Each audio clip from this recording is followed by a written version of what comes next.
Go ahead. Streaming started, sir. Thank you. Very good evening, ladies and gentlemen. It's indeed my proud privilege to welcome each one of you. Let me take this opportunity to wish you once again, we all had a great Pongal today, Kanum Pongal, Matu Pongal, great celebration time. In spite of all that, you have joined us to listen to one of the most important topic which been talked about so often. And once again, warm welcome to each one of you for the Ponds Veteran Leaders Speak series being organized by MMA in association with Ponds Veterans. Topic for this evening, again, very interesting, out of box, customer centricity across product, service, and digital. We have outstanding speaker and the special invitees. Mr. Balraman will briefly introduce the speaker. Thereafter, the speaker will speak about his co-speakers. Let me have the proud privilege of introducing Mr. Balraman, who is the anchor, who is the brain behind the entire concept. And especially when you choose customer centricity across product and services, one thing that came to your mind is that is not to be approached as a concept, but as a mission. That is what is today's world demand. And Mr. Balraman is MBA from IIM Ahmedabad, former MD of Ponds, and the former export director of Hindustan Lever, and is also former chairman of CAMS, Footwear Design and Development Institute. Currently is on the board of Delphi TVS, Indian Nippon Electrical Limited, past president of MMA. Now, over to you, Mr. Balraman, to introduce the distinguished speaker for this evening and also introduce the concept, the subject of the theme being discussed this evening. Over to you, Mr. Balraman. Thank you, Vijay. Good evening, ladies and gentlemen. This is the 27th event in the Ponds, Listen to the Ponds Veteran series. And we do have an outstanding veteran of Ponds, Vivek Mathur, a man from whom I learned a lot of my marketing, along with his colleague Neeraj Chandra, who I'm sure is part of the audience today. That topic he has chosen, consumer centricity, is something that is very intriguing and ever interesting. The thing about consumer centricity is it is not consumer as the king. It is not even that consumer is the queen, as we in Ponds India used to say, because our target consumer was always a woman. Actually, consumer is the very purpose of any business. It is the consumer is the reason the business comes into being, and consumer is the very reason that the business grows, thrives.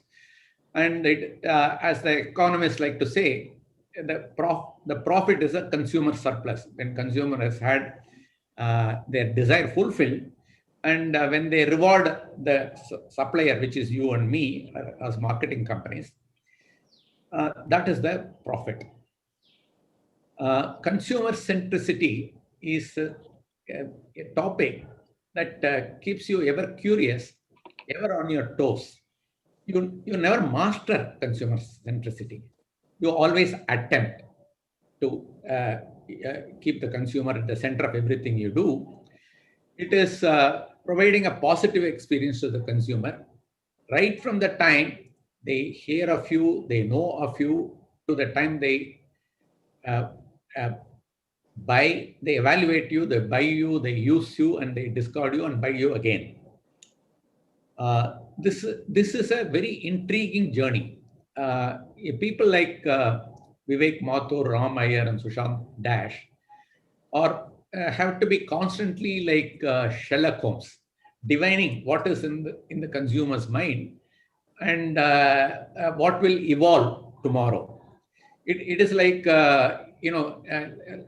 like a typical man, if I may say. It is like divining what is in a girl's mind before you court her, and as you propose to her, and as you get married to her, and as you live with her, all the time working out what exactly does the lady mean when she says something, and what does she mean when she doesn't say something. So it's a very fascinating journey, consumer centricity. It's something that you never master, but you always, the reason you don't master is the human being is never satisfied. Our scriptures, in Hindu scriptures, say that human beings are never satisfied, and they pose it as a problem. We in marketing see it as a opportunity, challenge. It makes life very interesting, intriguing, worthwhile for us to constantly be divining. So consumer centricity is a constantly evolving subject. And how do you give the consumer a positive experience at all times in the journey of marketing? And how do you do it in the rapidly changing times? How do you do it in the COVID times? How do you do it in the time of digital media? And uh, you see, the consumer experience starts being digital. I mean, it's being remote. And consumer lives in a digital world and likes to live in a digital world. And consumer starts getting involved with you. They do not leave you alone. They try and tell you what to do in various ways. In the pre-digital world time, you often have to divine it. You have to, market research never told you. You have to look at a consumer's face. You have to look at the meaning of words and so on. Today, they actively participate with you in product development and they give you constant feedback. So life is different. In some ways, it has been made easy. In some ways, it has been made more difficult. For they communicate with each other and they gang up against you. So it's a fascinating journey. And I'm most happy that we have one of the brightest minds in marketing, one of the brightest minds in Pons, a favorite colleague of mine, Vivek Mathur, and he will introduce his gang of Sushant and Ram. Over to you, Vivek.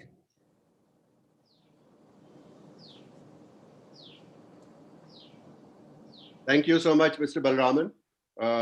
Thank you also for covering the first 10 slides of my presentation.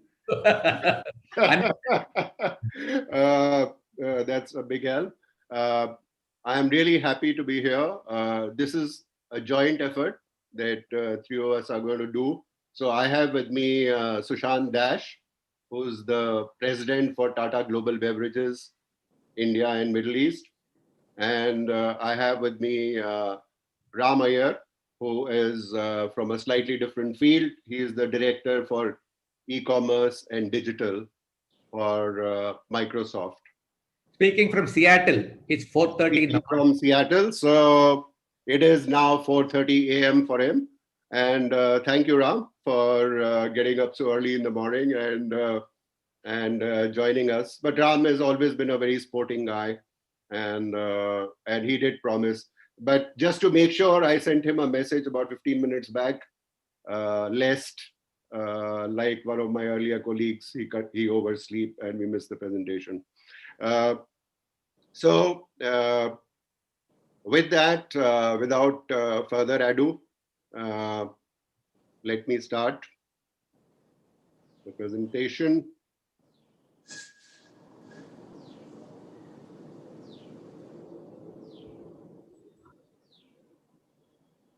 As I said, Mr. Balraman has already covered the first few slides of mine, which is the real issue is what is customer centricity. And as Mr.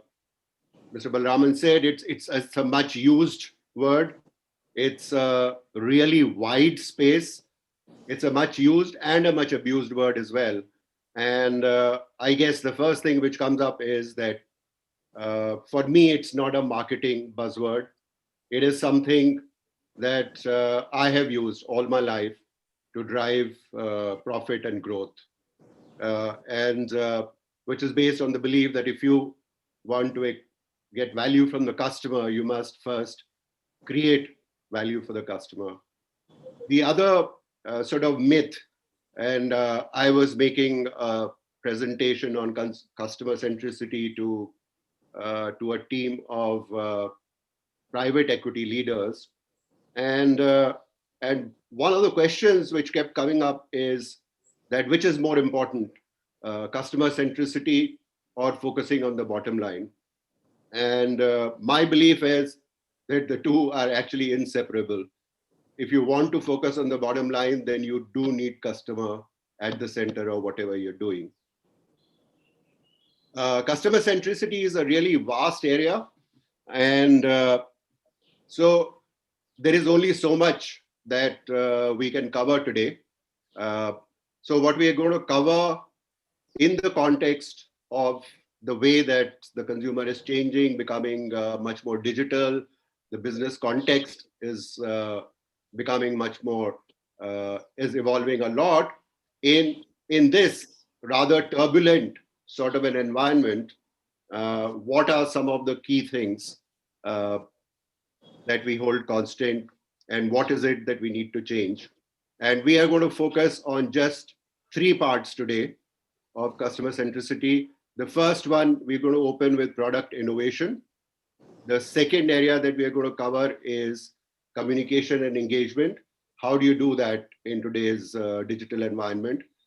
And third, when the customer is engaging with us in they are engaging with us digitally, they are engaging with us on the ground, and so on and so forth. How do you, and very often they don't have a chance to see the product before they actually buy. So how do you sort of minimize friction and make that an omni-channel journey for the customer, which is seamless? So those are broadly the three areas that we're going to focus on. Starting off with the first one, which is product-centric innovation. I'm going to first focus on something which is really buzzy these days, which is open source innovation, also called user-led innovation, and now increasingly being called crowdsourcing.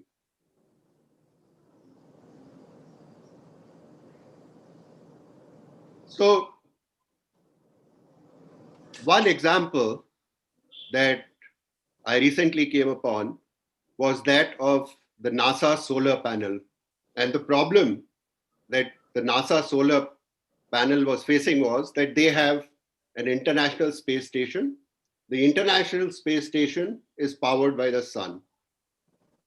The space station has solar panels, and as the station orbits, some panels face the sunlight while others are in shadow. And the goal of the NASA engineers at any given time is to organize the orbit in such a manner that shadowing is minimized and maximum power is generated.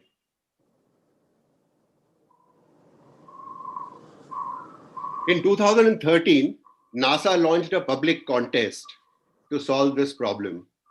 They had a prize money which was initially $30,000.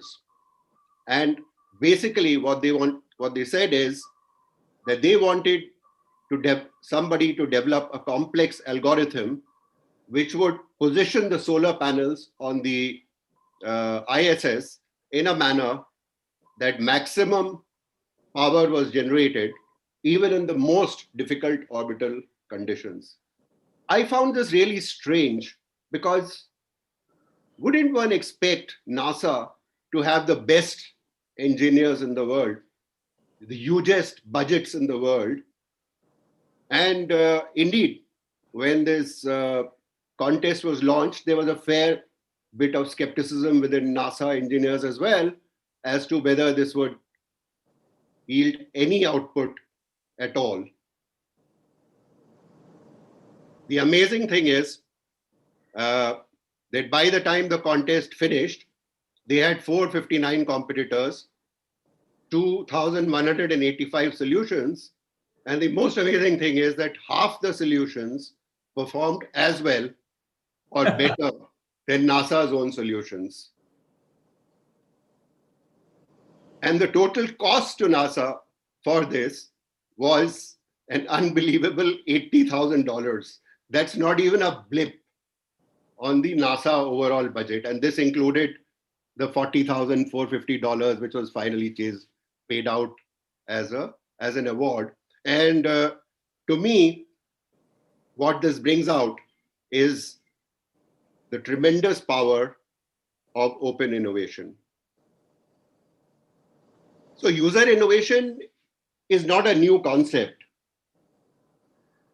Adam Smith, the economist Adam Smith, in his Wealth of Nations, almost 300 years back, talked about the role that workers had in redesigning manufacturing processes. He said as workers get more and more specialized, they understand their job better, they become a key part of redesigning the entire manufacturing process. A guy called Eric von Hippel from MIT has been doing a huge amount of work on user-centric innovation. And in 2005, he published this book called Democratizing Innovation, where he's saying that user innovation is a very powerful and generally applicable phenomenon. He says it's both a rival to and a feedstock for manufacturer innovation. But even more importantly, while user innovation has been around for a long time, it is accelerating.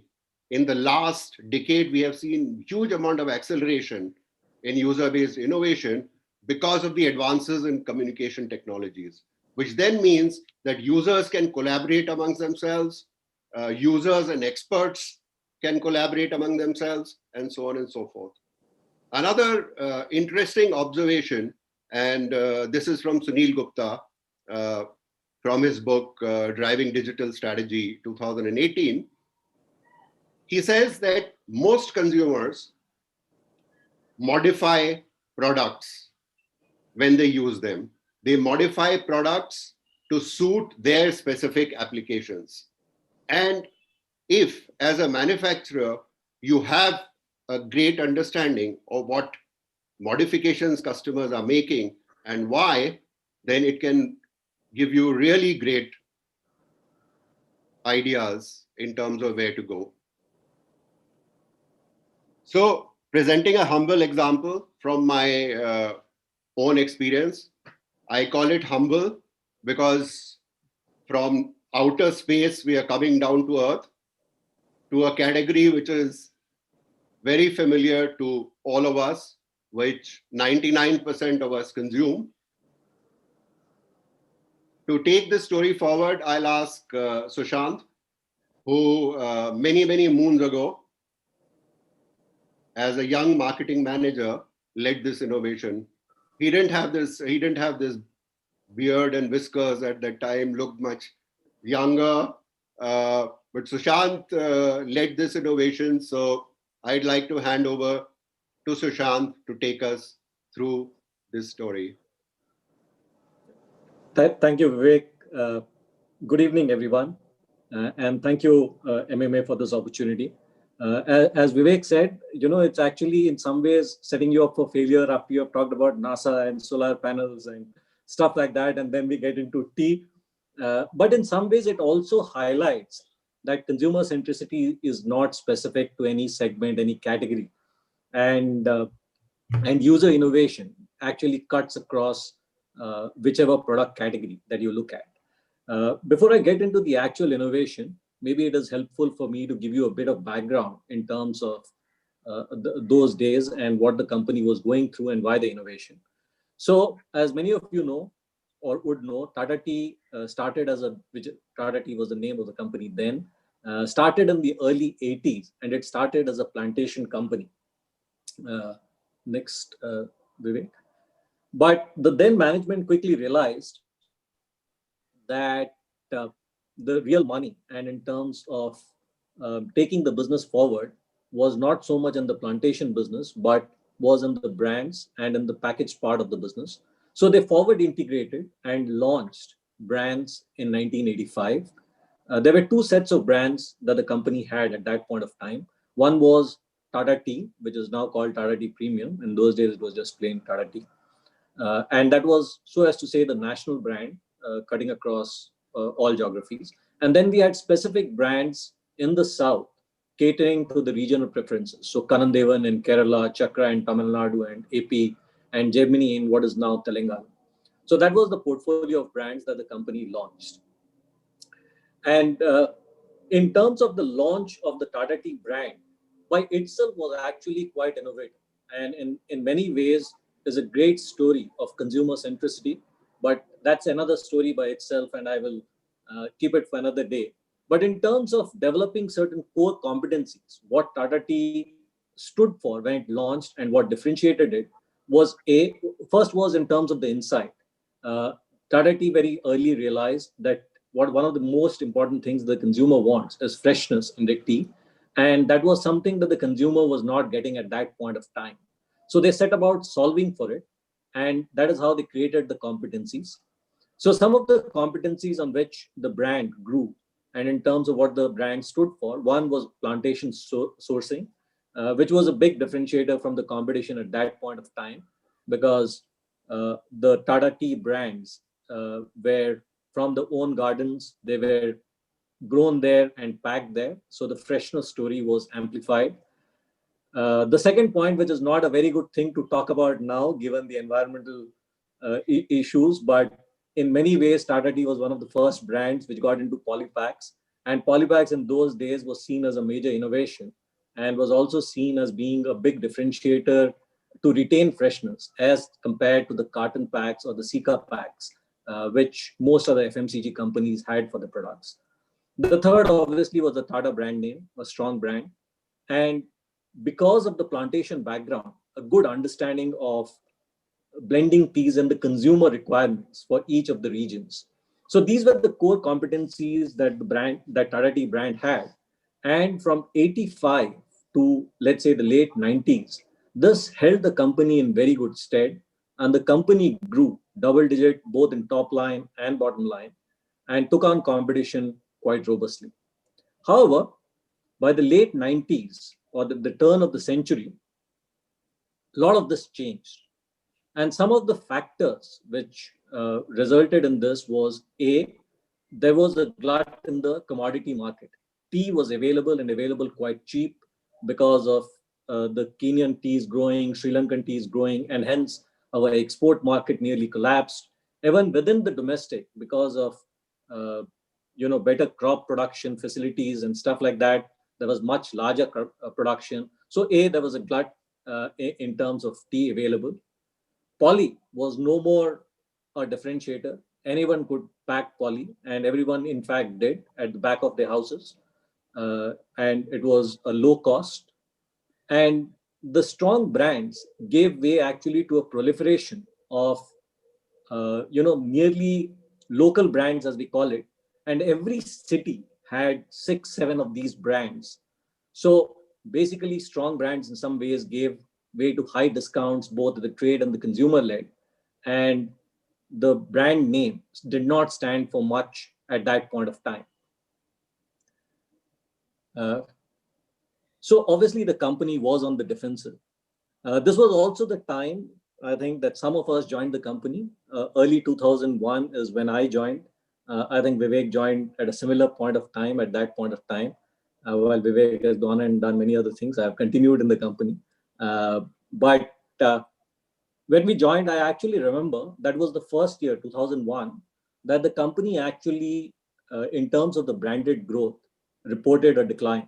And that was the first time in 16 years that they had not grown double digit. And double digit, when I say they were growing in the 20s and 30s for nearly 15 years. So it was a huge shock to the system. Obviously, the company went into a defensive.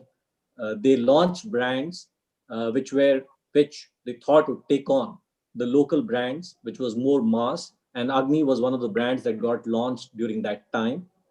And this was not a problem that only was faced by Tata Tea. HUL, which was the other competition at a national level, faced the same issues with their brands in terms of Red Label, Taza, and Taj Mahal. And to counter the challenge of local brands, they launched A1. However, launching this low-priced mass brands was not helping the company because it was in some ways a me too, and the locals were doing a better job. So the only way was that we needed to go on the offensive, and to get back our growth was to do innovation. So the first thing that one did was actually do incremental innovation, which was to look at the current brand that we had, which was Tata Tea, and look at seeing as to how we could bring about changes, small changes, but significant from a consumer point of view in some ways.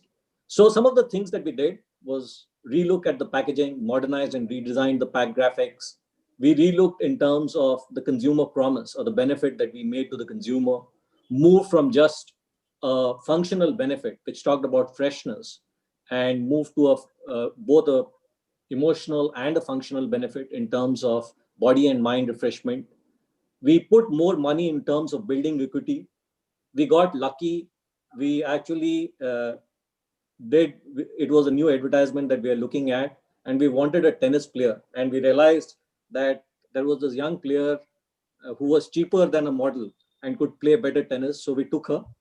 And it so happened that a week after the ad got launched, she reached the quarterfinals and faced Serena Williams in Australian Open. So it gave us a lot of free publicity. But yes, we got Sania Mirza as a brand ambassador. So that helped. But this incremental innovation, which in many ways is actually very important, and many a times is something that we as marketers do not give much credit to or importance. But I think there's something that we as marketers need to do regularly, every 2 to 3 years, and ensure that things don't catch up with us. To become relevant, this is important. So we did incremental innovation, but incremental innovation has its limitations. It helped us to stabilize the business. It helped us to stop the decline that we were seeing.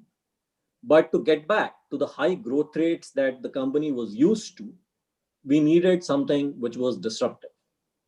The challenge is, as someone told us in the early days, a black tea is a black tea. How much of innovation can you do in it at a point of time? The second thing that we also realize is tea is a habit. And it's like a newspaper. You're used to the typeface. So whichever newspaper you tend to read in the morning, you are loath to change it. So tea is something similar, or coffee, where people don't want to break habits. It's a very habit-driven category. And hence, one of the things that we realized is that post the launch of Tata Tea, which was in 85, so for 16, 17 years, there had been no product innovation or major innovation in the tea category. And overall, maybe since the early 30s, when the category took off, maybe there were 2 or 3 big innovations. So it was not a category which was known for innovation. And hence, that was one of the big challenges in terms of how to do a disruptive innovation. In terms of the idea, and I think Vivek talked about Sunil Gupta's an excerpt from his book, which talked about, the best way to actually understand the consumer in some ways is to see as to how the consumer is modifying the product. And that can give you a great idea in terms of what you need to do for your next product innovation. I think this was a prime example of that. When we went to study the consumer and when we were looking in terms of what we could do, we realized that one of the prevalent habits in households, mainly in the North and East, was that consumers were mixing 2 kinds of tea. One, which is the Assam tea, and the other, which is the Darjeeling, or as the consumer calls it, CTC and long leaf.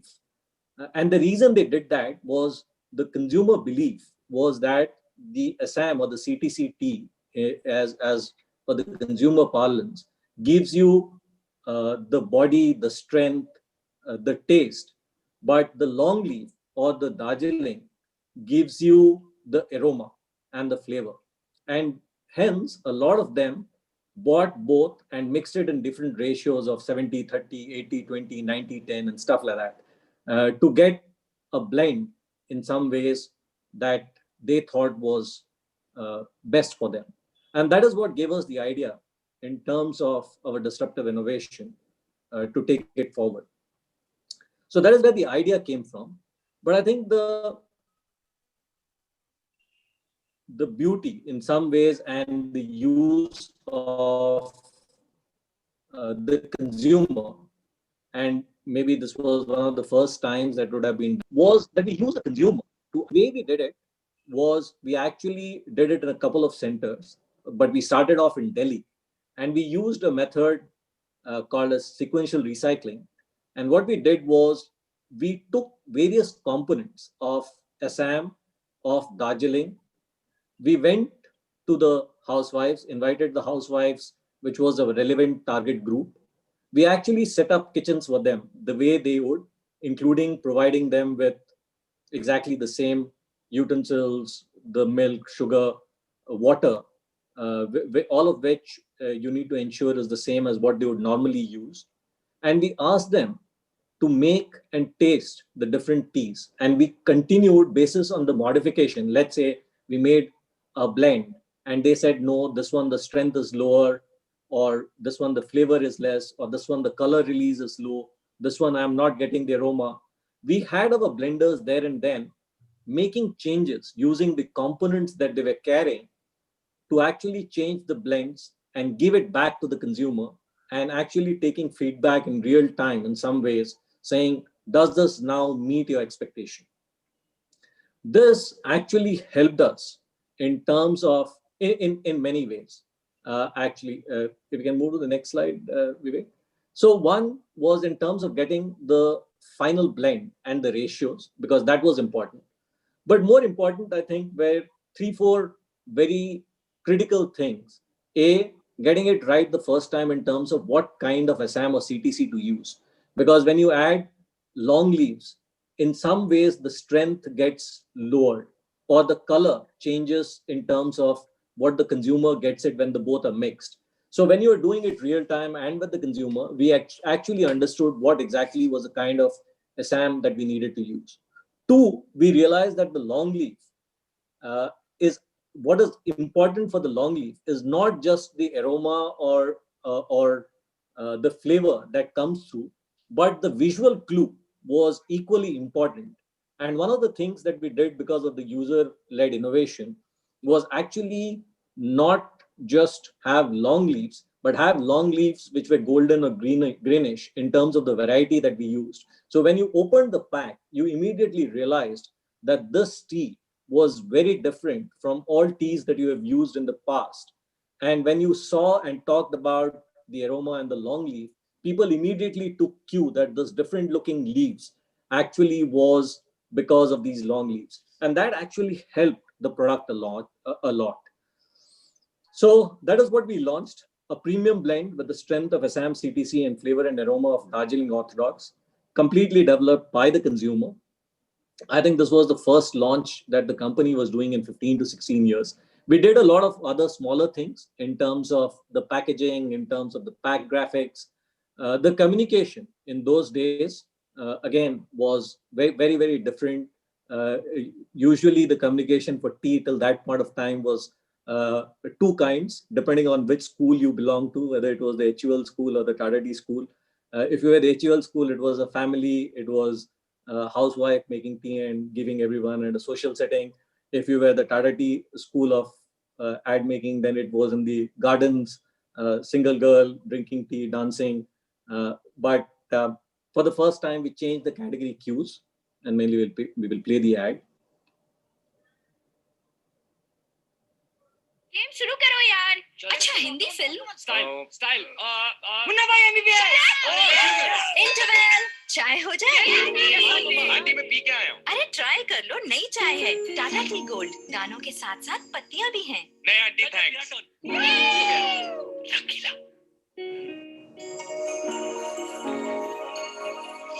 Smell Mahak Khushboo. Aunty no cheating. छोटा चेतन, छोटी सी बात। Nice T. माँ mother India जैसे दोशीमा गोलमाल प्यासा मैं हूँ ना Tata tea gold ना कहोगे तो पछताओगे। Devdas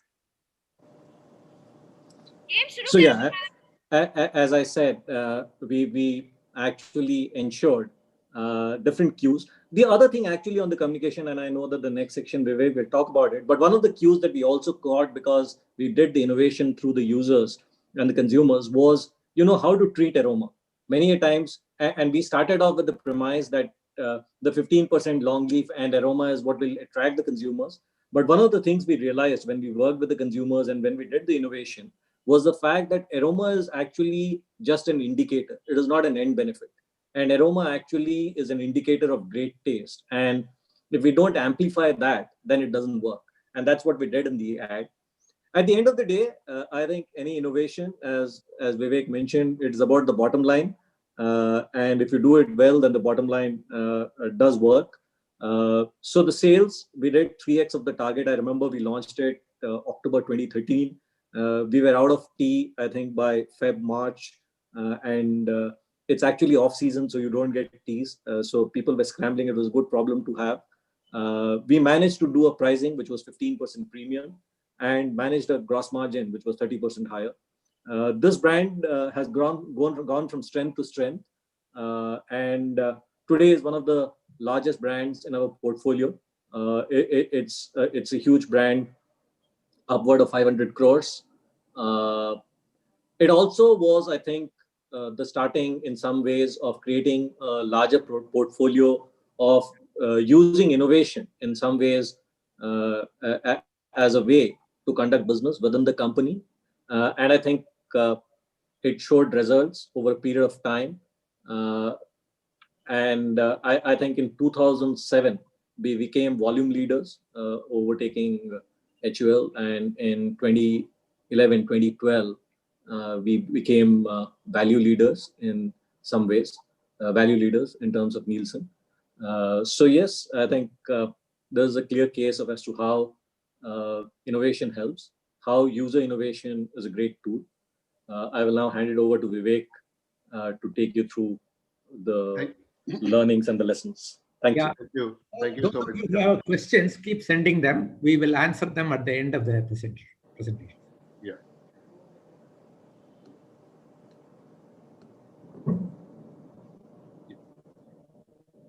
So the key lessons to my mind are that consumers can be your biggest source of ideas.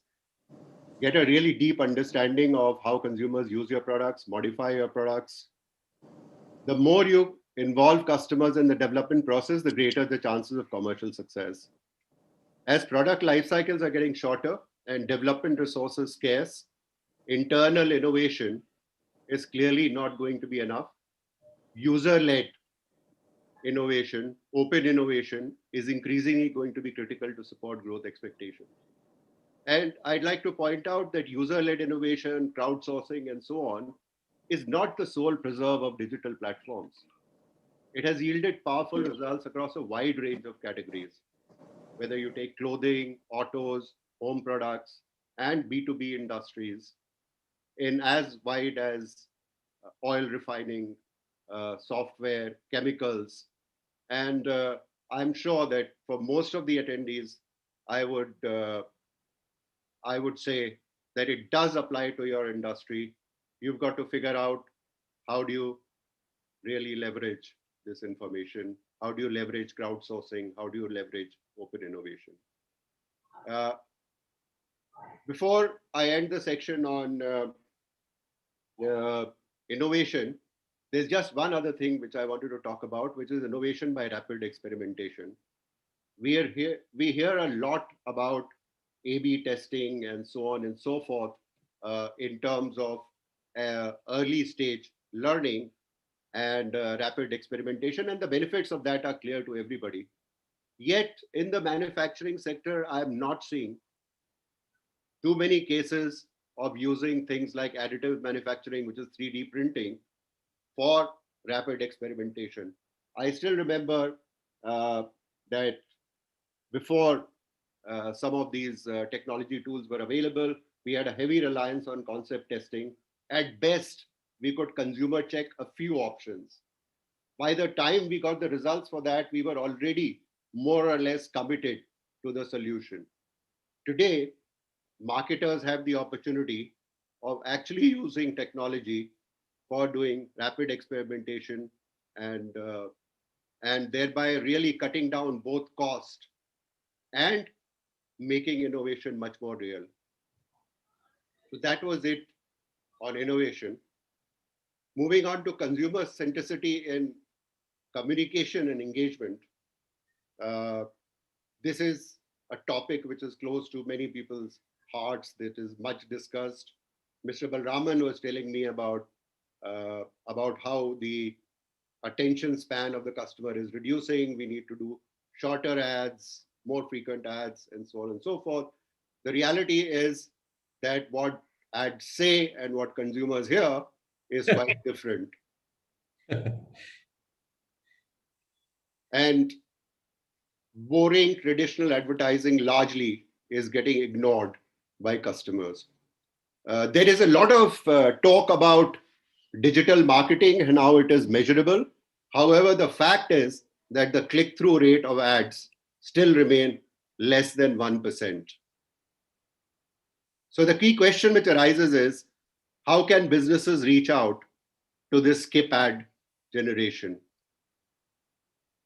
Clearly, brand push is moving to consumer pull. Whether you're looking at media, whether you're looking at any space, the consumer is much more into pulling rather than us pushing. And the consumer is going to pull only what they find involving, exciting, informative.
Vodafone Zuzus launched around 2008. This was advertising that consumers wanted to see again and again. These egg-headed creatures, they became the most loved characters in advertising over the next 6-7 years. Originally, the Zuzu advertising was designed for the Indian Premier League. We were the co-sponsors of the IPL right from the beginning. Now, the IPL is something which is spread over 50 days. It's got 60 matches. As a co-sponsor, you're buying roughly 300 ads. Now, the total audience this year for IPL was reported at close to 400 million. But I would say there are 150 million viewers who are core viewers. And these 150 million core viewers keep coming back match after match after match, right? And therefore, if you keep running the same advertising over and over again, it becomes tedious, extremely boring. All of us have had that experience. And therefore, the Zuzu campaign, as it was designed, was that we would do 2 new executions every week. So over the period of the IPL, we would do 12 to 14 executions. In the finals and the semi-finals, we would run all the ads together. But each week, we would run 2 new ads of the Zuzus. Zuzus became iconic. They became viral. We were able to leverage them across all channels. We had 20 million followers on Facebook. This is a record of sorts. We were able to use them on ground, whether it was for launch conferences, whether it was for the Vodafone Superfan, whether it was in the badminton league for which we were sponsors. This was there. Zuzu ads were there on YouTube. One of the interesting things is that if you go on to YouTube, you will find more uploads by users than you will find from the company. And many of those uploads are actually, some of them are even modifications of the Zuzu ad. I still remember my son, when he was studying at Billabong, one of the things in the beginning that they needed to announce was that people needed to switch off their mobile phones. And these two characters dressed up as Zuzus, wearing those big eggshells. My wife did a lot of effort in that, but it got such a huge clap when these two characters came on and said, switch off your mobile phones. So Zuzus was something that became ironic, it became viral. And the fact of the matter is that while we were the co-sponsor, spending roughly around 45 to 50 crores a year, we got much higher association with IPL. We got much higher virality than the lead sponsor, which in many years was Pepsi, with a spend of over 100 crores. So this is a multiplier that we got. Zuzus, for example, Hindu Business Line reported that Zuzus stole the thunder this IPL. Zuzus became a comic strip. Zuzus were across social media. They became part of the conversation. And therefore, one of my first contentions is that if you want to break through the clutter, if you want to break through into the skip ad generation, you need to do advertising which really breaks through. A couple of other viral campaigns. The one is from Derma Blend, which is L'Oreal's Derma Blend. This is one ad which was loaded on YouTube, right? With just the cost of making the ad, it has got 25 million views on YouTube. Blendtech is another company which ran a really wacky campaign, which basically involved whether their blender could actually blend crazy things like furniture, phones, and so on and so forth. For Blendtech, which is a wacky brand, this is the CEO of Blendtech, by the way, who's doing this demo. It's easier to understand that. The fact is, to go viral, you have to do something unusual. You have to go out on a limb. You have to take a risk. And what really surprises me is that for a conservative brand like L'Oreal, in a category which is steeped in classical advertising, I'm really impressed by this leap of faith. Sometimes the risk is in the mind of the marketer, because the reality is that if the ad doesn't take off and doesn't become viral, then in any case, it has no negative impact. So to that extent, sometimes we overrate the risk. Product demos. Home Depot has collected over 4 million views on how-to videos. This is providing useful information. That's another way of cutting through to this generation. Creating communities and advocacy. This is a chalk paint brand by Annie Sloane. This is about furniture distressing. So this is my personal example. I needed to put this in. There are much bigger examples like house.com and so on and so forth. But this is one small manufacturer of paint who's created a huge community around furniture distressing and gets multipliers, which is people working with her paints, then coming out on Pinterest and so on, doing their own postings. What happens if you have a slightly boring product like a soap?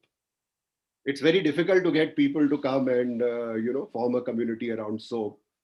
So sometimes what you can do is what Dove has done here, which is they have this real beauty campaign, which goes beyond product and category and actually started a conversation on how women in society view beauty. It seems that anybody can do this, but that's not really true. The caveat is that it has to be real, it has to be consistent, and it has to be true to your brand if you want to create a community. And it takes a huge amount of time. Today, we can look back at Dove's success and say that, look, this is how they do it. There are ample examples of other people who've tried it and failed. Pepsi, for example, had a refresh project in 2010, where the whole idea was that they put up $20 million for people who would submit ideas for social good. A lot of the ideas for social good which came in had nothing to do with Pepsi. Some which were about reducing obesity and so on were actually in conflict with the product that Pepsi was selling. So finally that venture came to nothing. So it is very critical here that you be consistent with your brand. If you want to do this, you be real, and then you work at it over a period of time. Moments-based marketing is another big thing which is coming up, and a big, so this is an example of Red Roof Inn. So what Red Roof Inn basically does is, a lot of their hotels are next to airports. So what they do is they track flight cancellations. And whenever a flight gets cancelled, the first instinct of the customer, first the customer gets very irritated, this, that, there's a little scuffle which breaks out. And then the customer says, shit, what am I going to do for the night? And that's when they get the message from Red Roof Inn. They are using geo-targeting plus the information that they are picking up on flight cancellations, plus consumer insights. And they've actually been able to drive up traffic by 70%. So this is moment-based marketing. It can be done through geo-targeting. It can also be done through digital tracking of people's searches and so on and so forth. But the whole idea is, for example, there is data which suggests that if somebody wants to buy a car, they are most active in their search 3 months prior to the purchase. So the whole idea is that can you target the customer at the moment that it is most relevant? In a sense, with digital, sometimes you get the feeling that advertising is collapsing into its own most basic, right? The reality is that on mobile phones, which is how majority of Indians are interacting with the internet, 92% time is spent on apps. What are the options to advertise on apps? The first is banner ads. Now, banner ads take us right back 50 years in terms of the nature of the communication. Furthermore, what happens? If you're playing Candy Crush, in my case, Scrabble, and you're playing Scrabble, suddenly an ad will come up for a motorcycle. And over a period of time, because your involvement is with with whatever you're playing rather than with the ad, my thumb actually had muscle memory and it would jump to the left and click that ad off. Then these guys became smart and they started switching the button around, so from left to right. So sometimes my thumb is going to the left and it switches on the ad, because the switch off button, close button is on the right. Now, finally, what I did was I upgraded to the premium version of Scrabble. This is really good as a freemium strategy for Mattel, right? Because they got an upgrade. But what did it do for all the advertisers, right? Who were really the irritants, which drove me to upgrade.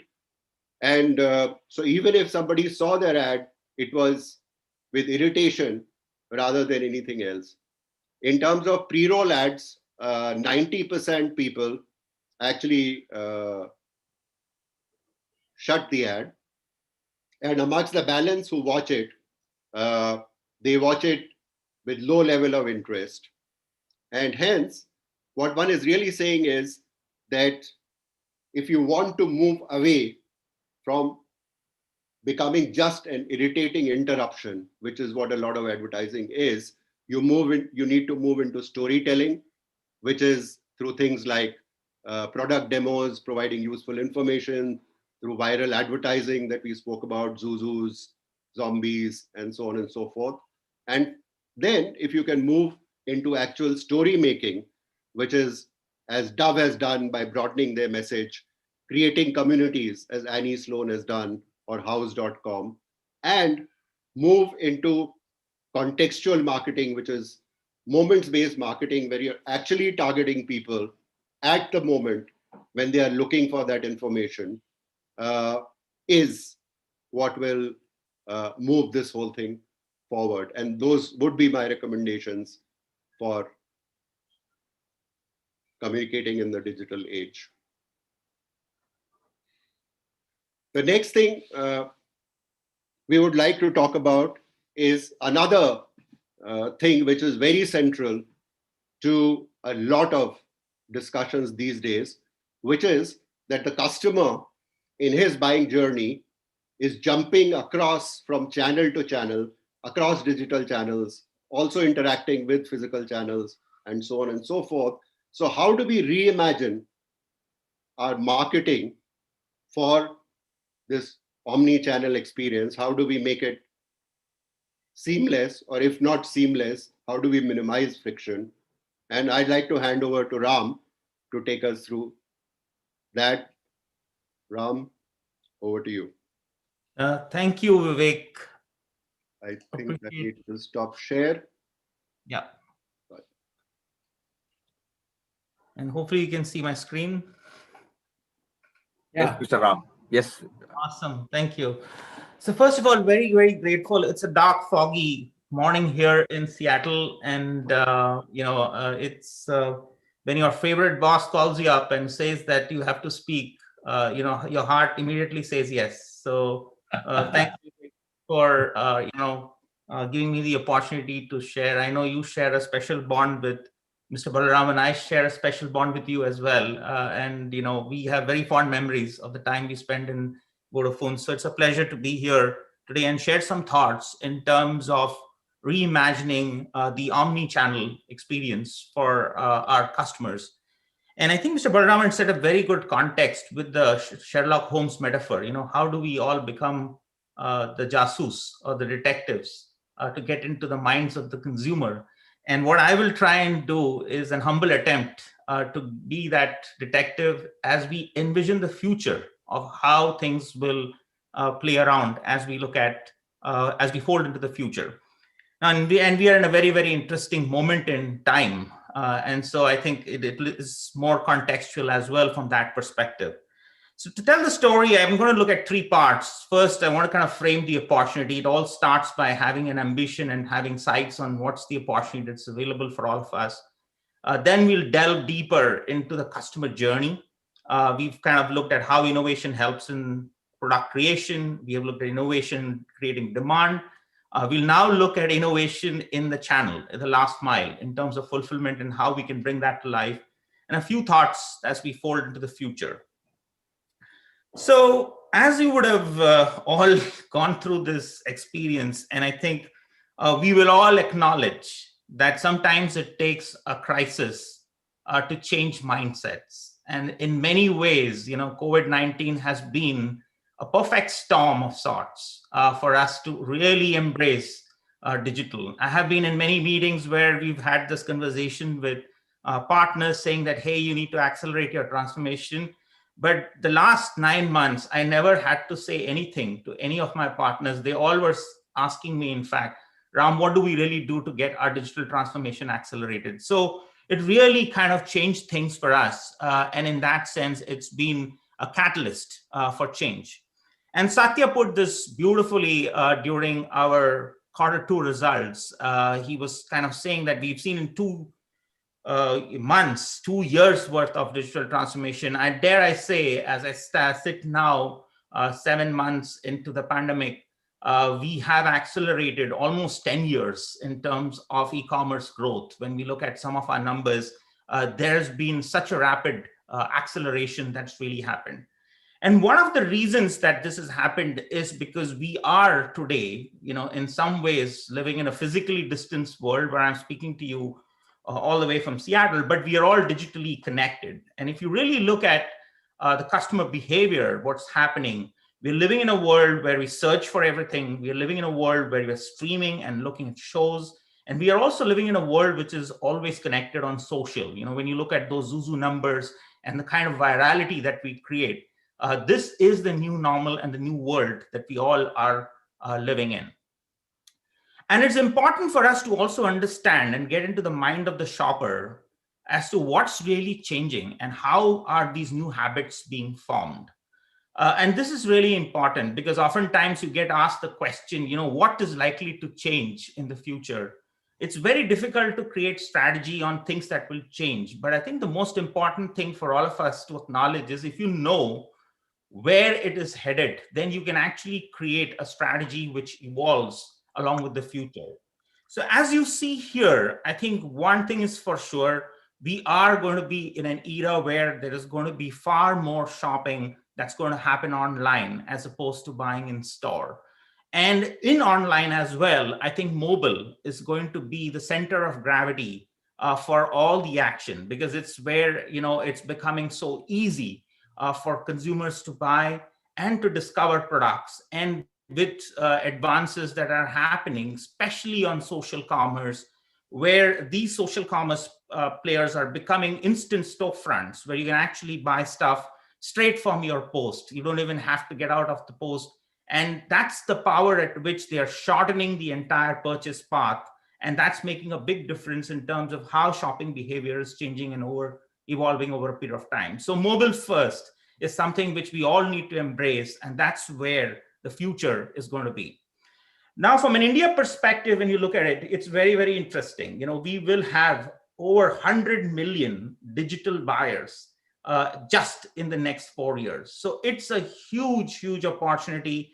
And it's an imperative. You can choose to say that, you don't want to get into this opportunity, but quite honestly, we really don't have a choice in India. We have to kind of make sure that we embrace this opportunity and take full advantage of what is in front of us. In that sense, necessity is the mother of invention or innovation. So we really have to kind of make sure that given that opportunity, we all need to innovate. And we've looked at this in the past. The old customer models have always been about mass production and mass communication. And the new models are completely changing. Today, if you really ask me, what is the channel? I would say the consumer is the channel, because the consumer is the center of everything. And we are living in a journey which is always connected. The consumer journey is not linear. It is not, you just go to a store, buy one thing and come back. It's a always on connected journey. And we are moving constantly between online and offline in many ways. And the digital journey is interrupting and is creating moments within that physical journey as well. And these connections are really creating a network effect. And so it's interesting to see in the context of this journey, how do we really bring the concept of customer centricity? For that, you really need to put the customer at the center of everything that you do. And while in terms of e-commerce, I think the e-commerce players have done a great job in terms of price. There is the market seller model where you are almost doing a discovery of price, and players can come on the platform and you almost get the best price when you shop online. You also get the best selection in many ways. It's an endless aisle, so you don't have the challenge of having to store inventory across multiple locations in stores. The one question which has always been there is, how can you deliver a great experience? And in order to deliver that great experience online, the only way to do it is to eliminate those points of interruption or friction that Vivek was talking about, and make it easy for customers to buy. So you really have to really look at it from a frictionless e-commerce perspective.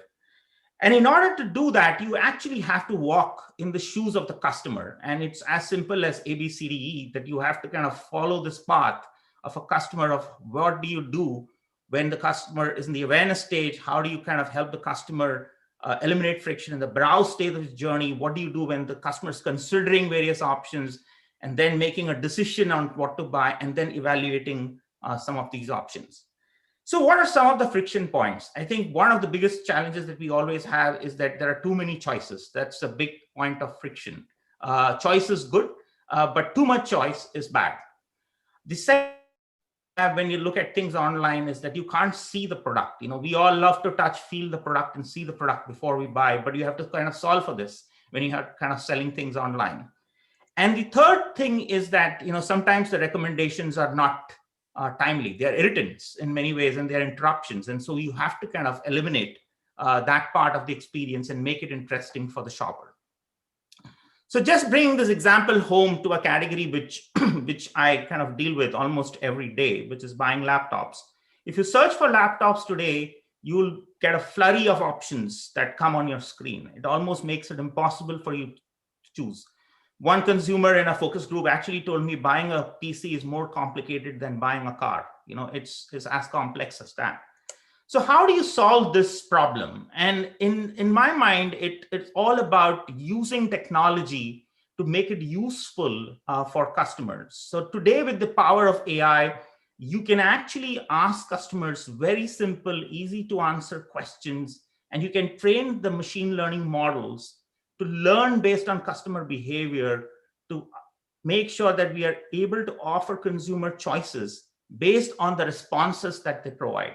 It's quite similar to what would happen within the store. The only advantage here is that you're doing it at scale, and you can do it with a tremendous amount of consistency. And machines in today's day and age learn faster than humans in many ways. And therefore, using the power of conversational AI and giving this intuitive experience to customers to helping them choose this PC which is best suited to their needs is one way to solve that issue of choice paralysis, which is very real. The second challenge that we have is how do you solve for customers who can't see the product before you buy? And one of the advances that we see today with mobile is the power of augmented reality. Today, all phones come equipped with the power of AR. And so you can actually see the physical product almost within your homes. And it's a near physical experience. You can actually see your furniture. In this case, I'm talking about an Xbox console. And you can actually see the full product, and you can really get a very immersive story of all the features of the product, including all the ports. And this is how you could actually captivate the interest of the shopper and get them to get that near physical experience within the four walls of the home.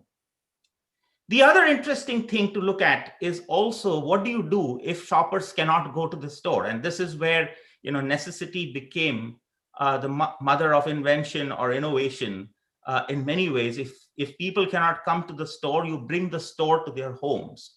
And we all use video calls and the ability to communicate between us as friends. But you could actually take the same concept and extend it to a store environment where you could have a retail associate talk to you while you're shopping right at that moment to you and have that one-on-one consultation to not only help you find the best PC which is best suited to your needs, but also help you complete the transaction and get the buying purchase done. So it's almost bringing that in real life situation which you have to a URL experience which you have online and making that real physical experience come to life. Finally, I think there is another area which I think this is a moment which all of us have experienced, that you're in the middle of the journey, but you get a very irrelevant offer, something which you're not even, interested in.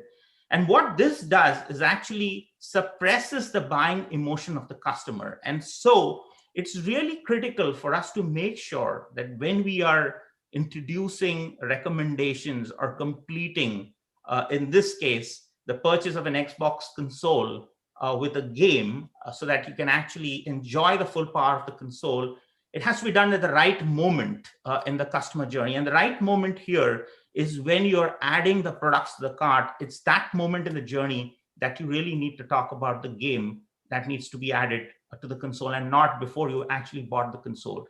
So it's critical, and also be intelligent about what is the complementary product that you can provide and use the power of AI to really understand what are the recommendations that could be provided to the shopper. So all this put together fundamentally is also transforming marketing. So if you look at the world of marketing we used to live in earlier, it is to be a broadcast mode where you used to kind of use conventional methods of marketing, whereas marketing now has evolved into a more network funnel approach where it's totally driven by consumers, and consumers are really at the heart of marketing. They are the network, and they fuel this entire flywheel in many ways. And in many ways, this flywheel is also not linear. As we see it, it's a constant flywheel which happens, which drives the entire engine. So with that, I'd like to leave some thoughts about the future. And one of my favorite authors is Arundhati Roy. And Arundhati Roy in her book recently said the pandemic is a portal. And the portal is a beautiful metaphor. In many ways, it's a gateway. It takes you from one world to another. And we all have a choice, in terms of, taking all the baggage of the past, or we can kind of really look at reimagining the future. And for all of us, I think, I think all of us have gone through the entire phase of the pandemic. We've gone through a phase where we have responded. Some of us have recovered very well. But one thing is for sure, that we all need to acknowledge that business will not be as usual. There are a few things which we want to carry into the future, but fundamentally, we all need to reimagine what the business would be, what the customer journey would be, and how we would align ourselves to the future of the shopper. Before I kind of sign off, I want to kind of summarize the key takeaways. We saw that customer behaviors are constantly changing. And we have seen in the pandemic, 2 out of 3 shoppers have really embraced a new way of buying, and have been forced to do that. And almost 60% of them are going to continue with that mode of buying based on the insights that we have. So in order to meet this changing shopper need, it's important that we meet the customers where they are in the journey and deliver that frictionless experience. And together, along with our partners, we really need to reimagine that connected customer experience, which is really going to make a difference. Before I kind of sign off, 2020, as you all know, was a wild year. And one of my wildest dreams was to become an author. Funnily enough, I got a chance to be a part of this book, which is called Leading Through the Pandemic. It's just been released on Amazon. So if you are interested, please feel free. You can scan the QR code. It will give you a link to Amazon.com. Otherwise, I will put the link in the chat as well. And I really look forward to staying connected with all of you. And I do want to kind of wish all of you a great 2021. Let's reimagine and let's make this the best year ever. Thank you very much. Vivek, over to you. Thank you so much, Ram. Thank you.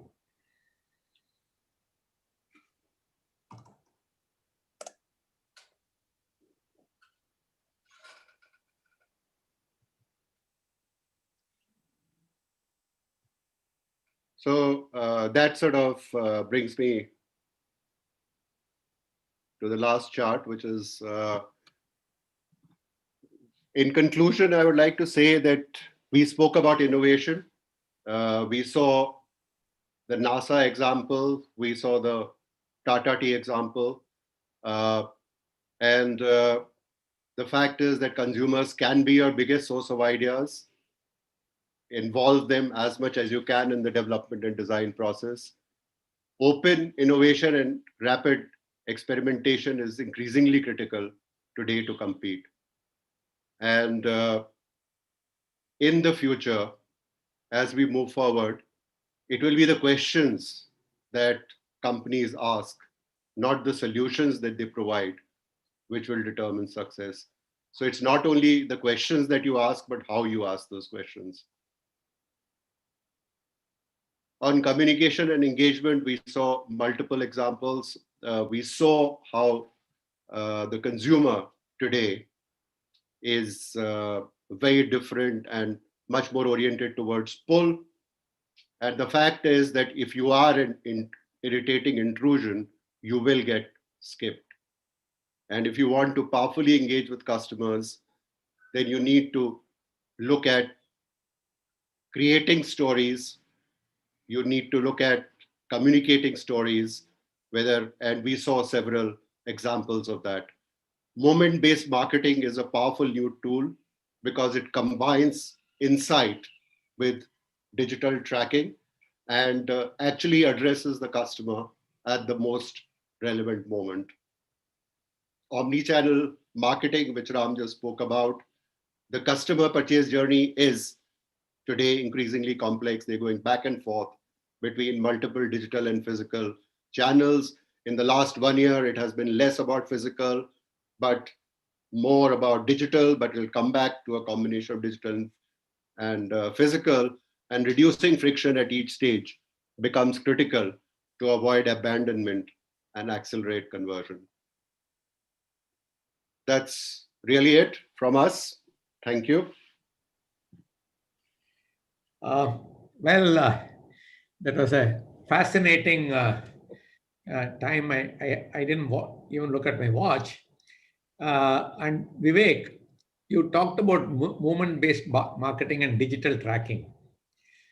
Actually, movement-based marketing, when I saw the Red Roof Inn, I suddenly remembered that some 25 years ago, when I was flying from Chicago to Grand Rapids, Michigan, my Delta Air flight went around. It took off from Chicago. It went around 3 times. It couldn't, because of very heavy winds, it couldn't land in Grand Rapids.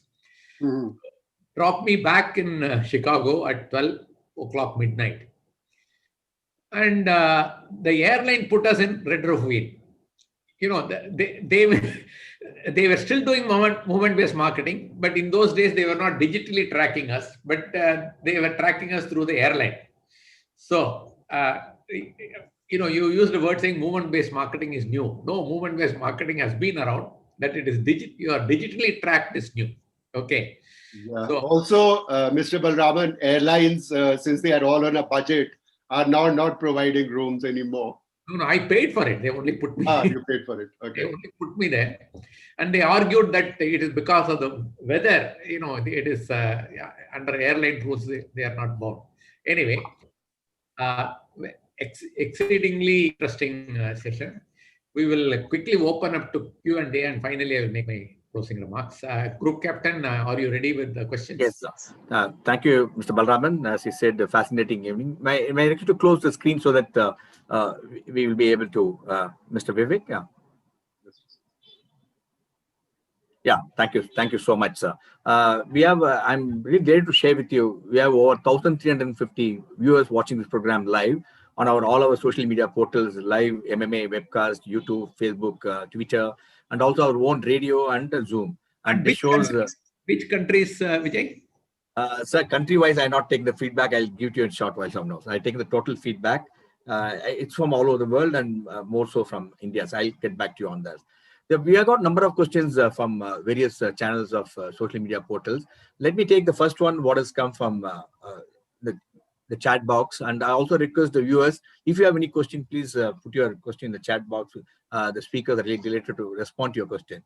Here's a question from Mr. Krishna is, any examples on how do you influence a customer to ask for a product in B2B business where the selling cycle is through another business or OEM, but the end customer has an important role to play, but you do not sell to him directly? So your views, please. Any one of you can take this question. Mr. Krishna is from Senior Director Marketing from Danfoss. Yeah, at a broad level, I would say Cisco in the US is a classic example of a person who's actually taken on their customers' metrics as their own metrics. So Cisco is in the food food supply business, supplying to restaurants and so on and so forth. At some stage, they have actually taken over the entire inventory management for their customers. So the whole idea is that depending on how much involvement you show and how much commitment to solving the intermediaries problem, the more you can become involved in their business, the closer you can move to their customer needs, the more that you can understand their needs, the better the chances of your relationship with them being really strong. Ram, anything to add to that, since you do a lot of that stuff? Yeah, no, this is a great question, actually, Mr. Krishna. Great.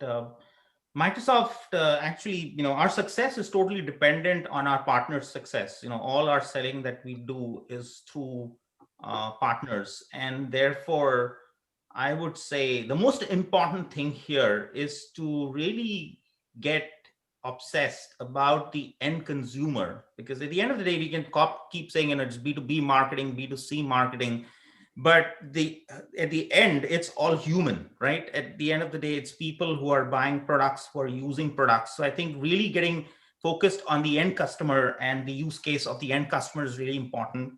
The second piece I would say is that, we always try to sell technology or solutions, but you always want to be making sure that you are making that technology or the solution the partner's IP. In many ways, you're not, enforcing your solutions on partners. You're actually solving a problem which helps the consumer and the end customer solve a problem. So it's really important that you have that customer-centric approach to the sales cycle, and not just look at, just moving product and making that happen, because that will really not enable you in terms of sustainable success in the future.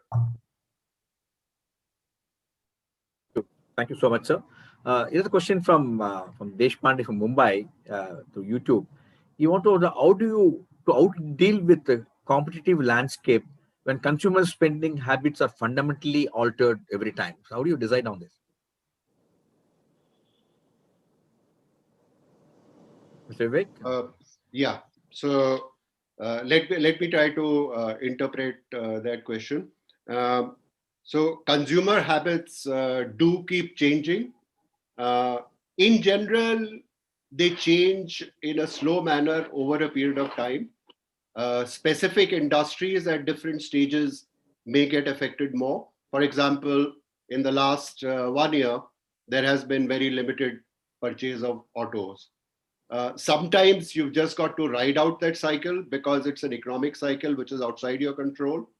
Sometimes you actually use that period of a slump in demand to come out of the whole thing stronger, because that also gives you an opportunity and a window to improve your own operations.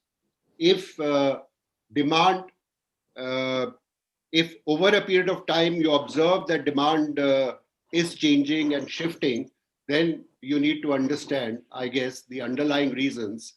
And then you need to follow the customer. I mean, essentially, at the end of the day, you've got to put the customer at the center. Sushant, any views?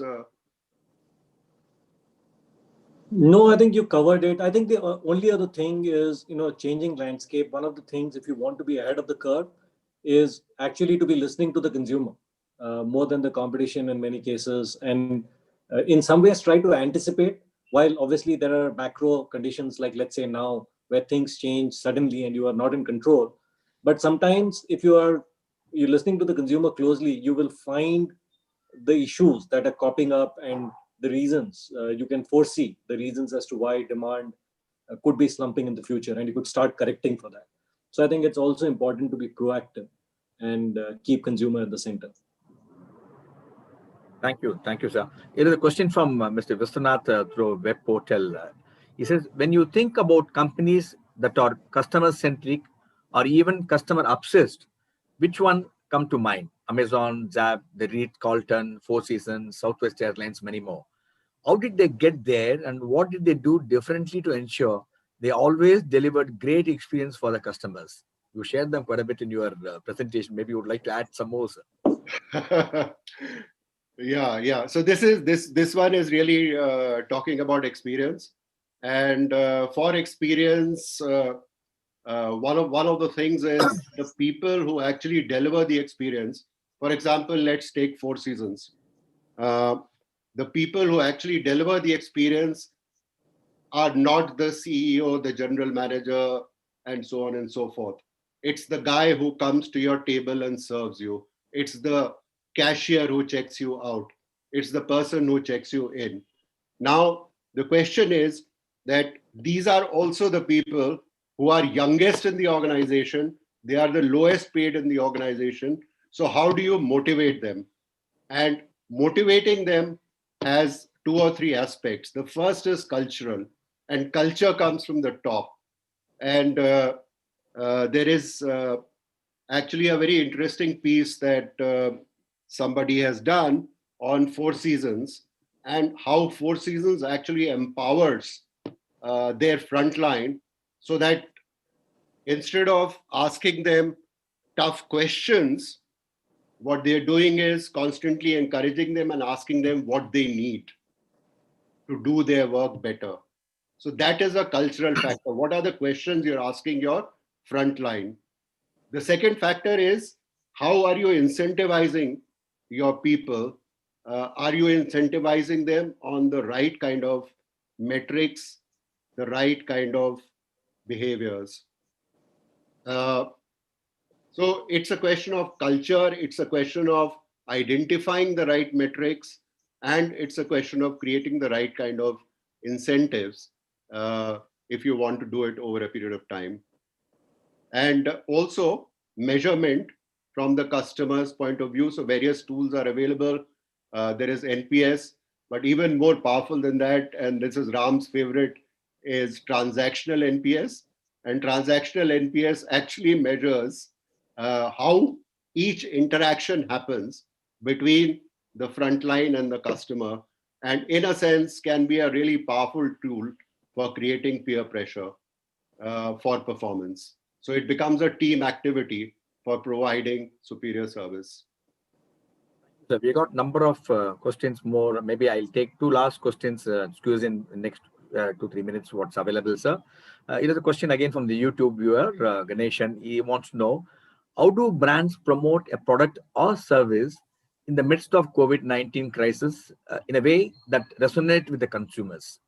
What can my company and my brand do to add value to customers' lives during this time? You also talked about push and pull, sir. Something relevant to this, how do the companies manage? It's actually a very good question. I think Ram has been working quite closely on this. I get Sushant as well. Any of you guys would like to go? Ram?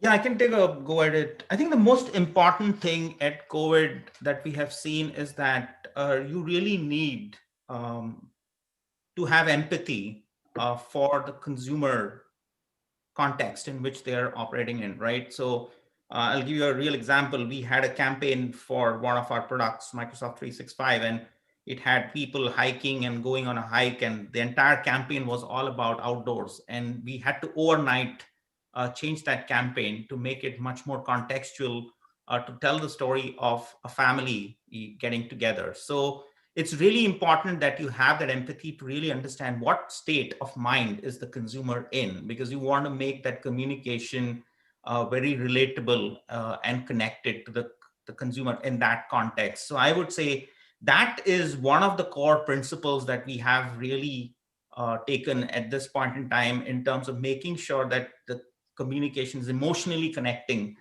to the customer as much as we are communicating the rational benefits of the product. Sushant? Yeah, I agree. I think empathy is the most critical in terms of this during these times. That's the learning that even we had. The other thing is not to take advantage of the situation. You know, you could have certain product categories. I think that's a complete no-no. You can actually put the consumer completely off if they feel that you are trying to take advantage of the situation. That's the last thing that they want.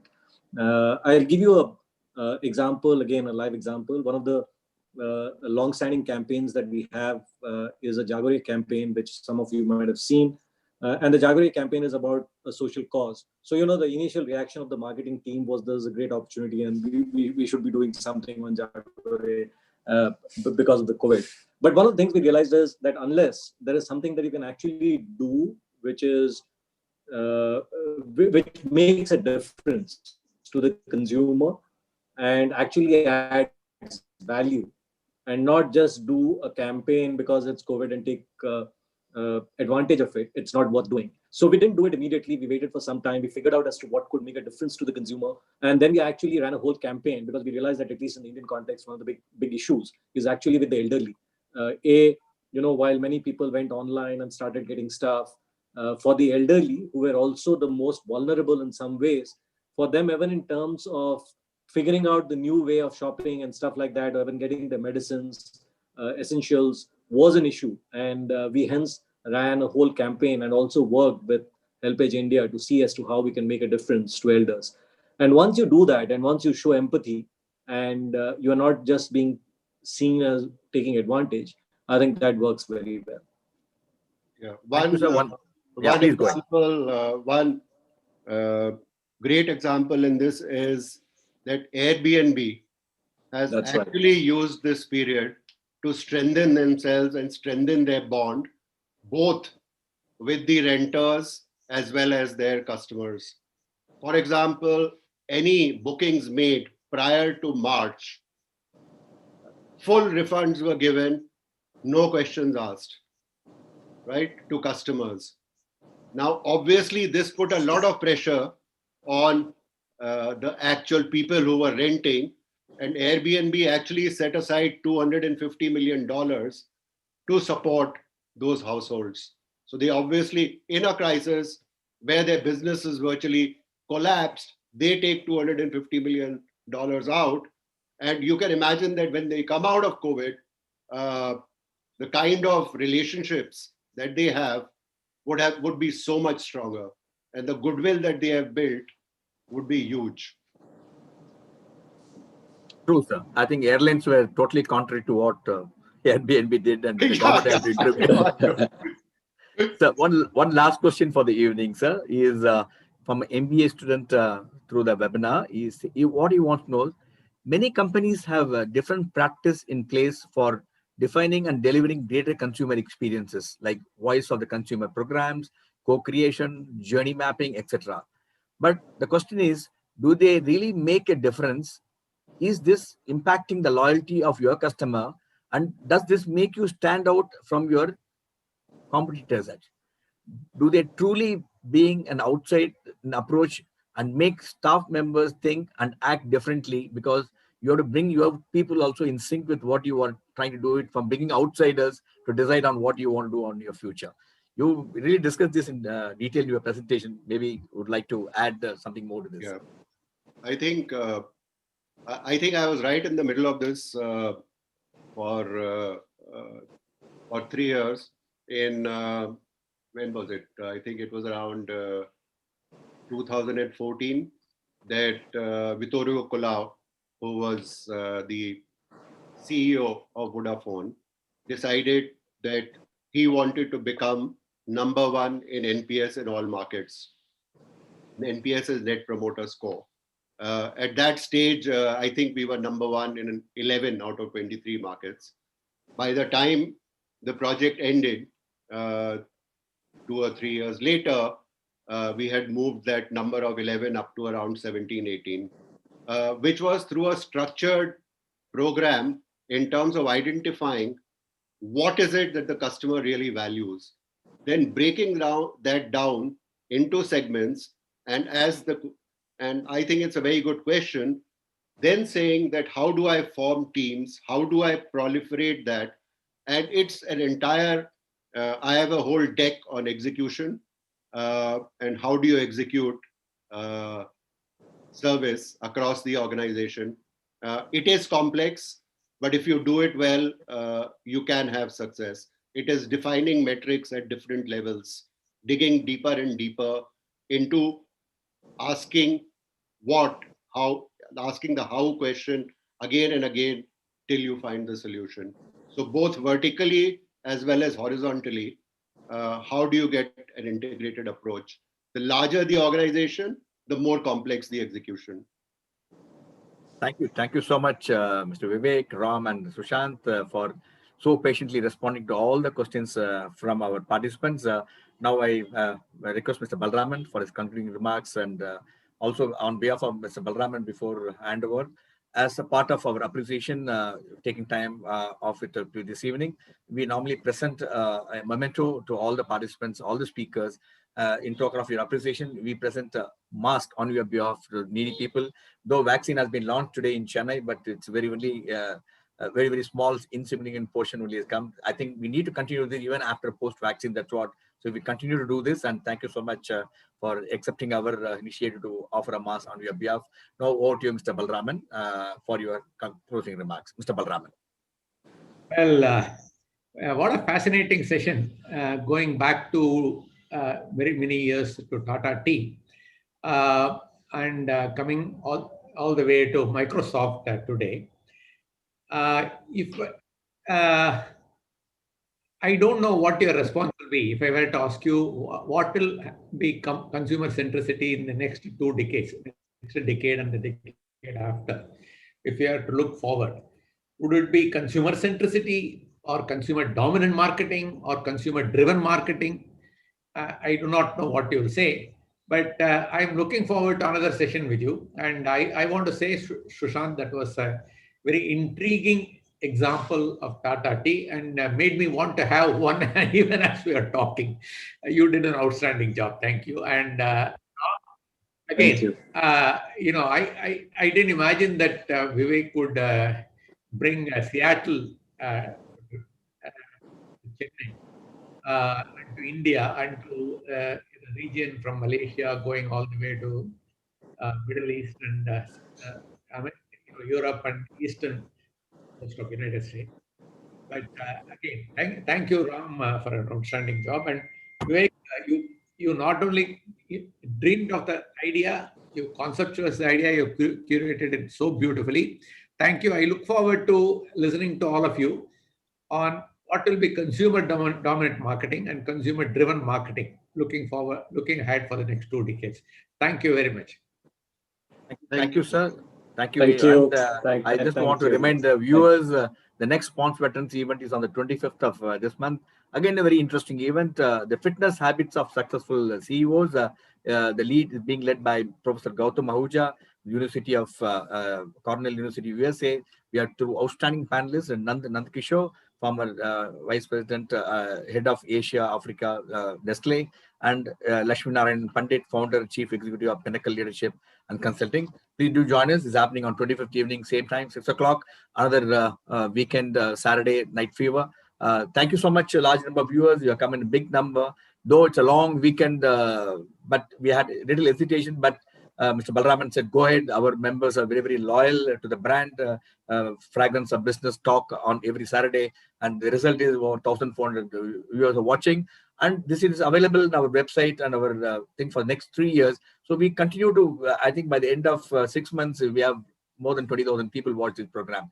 The idea is to reach out to as many people as possible.